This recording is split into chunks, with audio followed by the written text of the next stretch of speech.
gentlemen of the press and fellow stakeholders.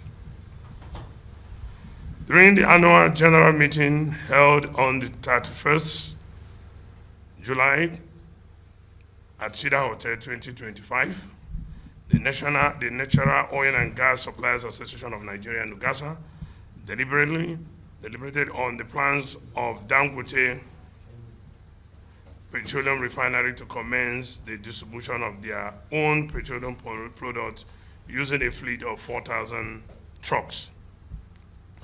NOGASA acknowledges and proud of the refinery role in ensuring Nigerians' petroleum industry.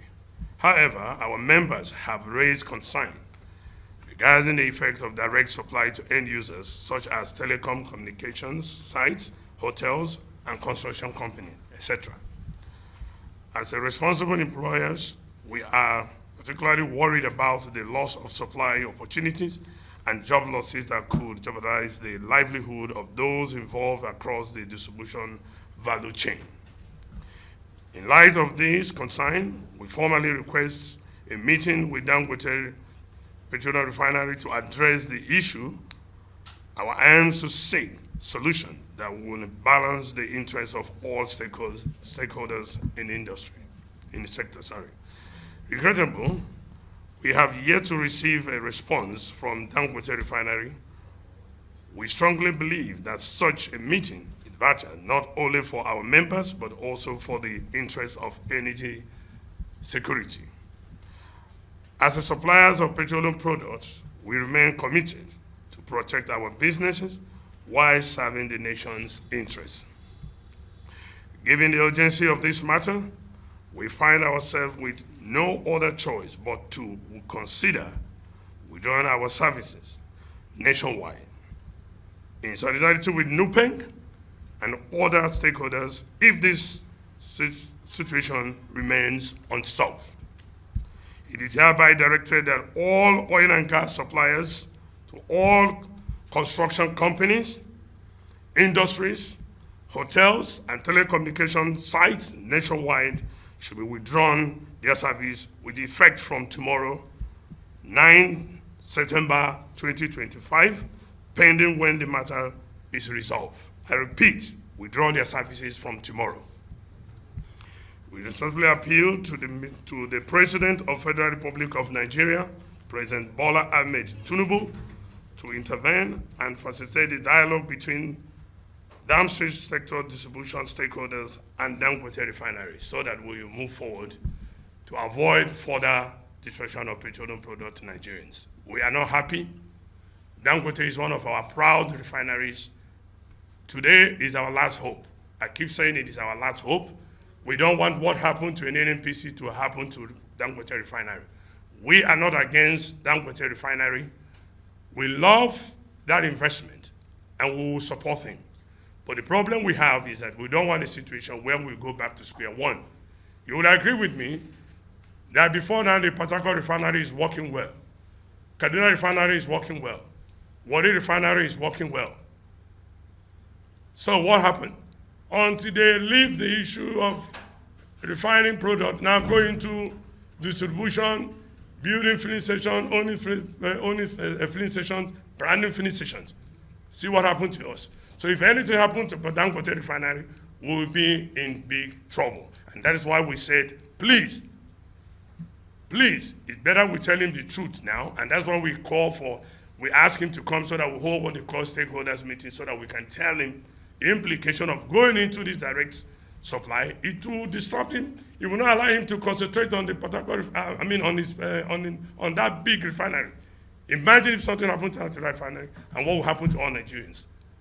So we are not against Dangote Refinery. That's our stand. But we don't want anything to happen to that refinery, and that is our major problem. So my colleague here, you know, what happened to one happened to all of us. Injury to one, injury to all. So, Mr. President, you'll agree with me that if this continues, you won't see fuel in your filling stations. Just like we will not supply petroleum product to industry. You know what will happen.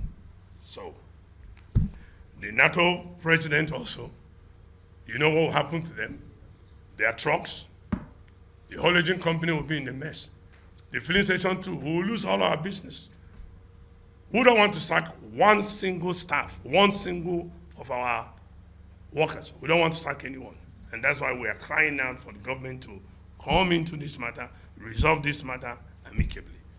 Thank you all. Thank you.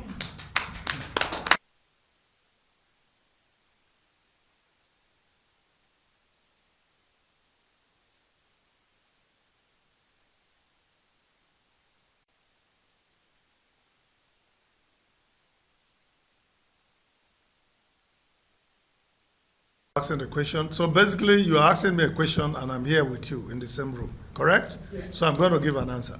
If I'm not in the room with you, can I give an answer? I'm asking you back. Can I give you an answer? You can. I can call you. Oh, no. You will not be able to see my body language. You won't know whether what I'm saying is correct or not. So, we have to be very factual. Now, the scenario is simple.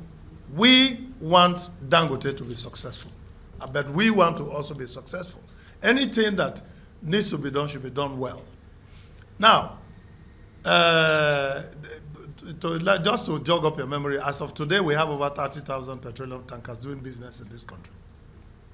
And even at that, we are having challenges with petroleum products that you load from Lagos, and then by the time it gets to Port Harcourt, you already have either lost, a whole tanker lost because it fell down, or there is some mishap. So you can see the danger that is there. So 4,000 trucks in the middle of that is really nothing. So that is not what we're worried about. We are worried about the fact that when that truck starts coming to my retail outlets to supply, most of the members who form the stakeholder have already lost their job because that's a paid for service. And now you say you want to give it free. So the question Petron will be asking is, how long are you going to do it? So why do we start something that we know we are not going to be able to sustain? Sustainability. All right? So that is a critical question. But other than that, why does a refiner want to have the database and the statistics of my supply system? Because basically that's what happens. So whenever, for instance, there are some partners he has today that Petron members are ceding their station for branding. But because of this issue now, that branding exercise is also, stopped. Because we do not understand why you want us to brand our stations and then you don't want us to be able to handle our businesses with all the the value chain in the business. So that is the reason why that's why we are going to support it, because our workers are members of NUPENG.